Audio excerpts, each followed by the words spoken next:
আসসালামু আলাইকুম রহমতুল্লাহ। এই দুনিয়াতে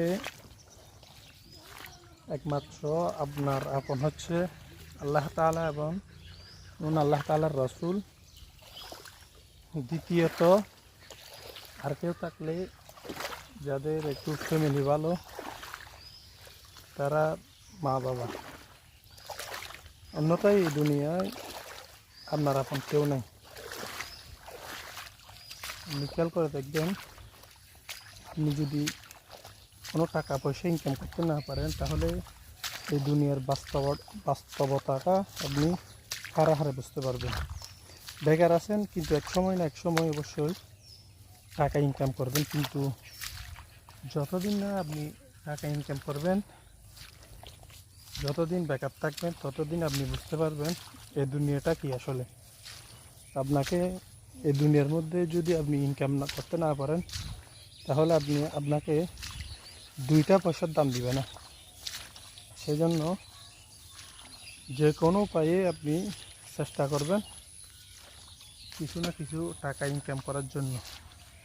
যদি আপনি টাকা পয়সা ইনকাম করতে না পারেন, তাহলে ফ্যামিলিতে তো আছেই, ফ্যামিলির মধ্যে তো আপনাকে দুইটা পয়সার দামও দিবে না।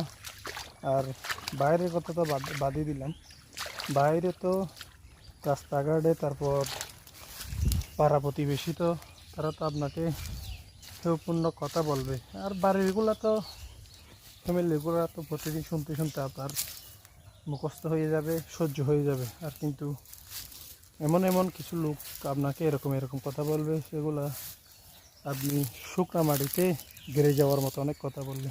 এগুলো আসলে সহ্য করে নিতে হবে। ছেলে হওয়া তেমন সহজ না, অনেক কষ্টের ব্যাপার। ছেলেদের অনেক কষ্ট সহ্য করতে হয়। এগুলা যারা এই পরিস্থিতিতে পড়ছেন তারাই বলতে পারবেন। সেজন্য এই দুনিয়ার মধ্যে কিছু না কিছু একটা করতে হবে। এখন বাজে হচ্ছে কয়টা, 1:30। এই সময় আসছি গরুর জন্য ঘাস কাটতে। তারপরেও তো ফ্যামিলিতে কিছু করতে পারতেছি না, ফ্যামিলির দাম দেয় না তেমন।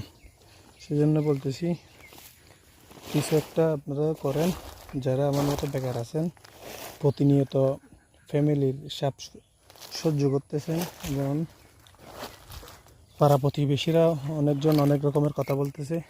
সেজন্য বলি,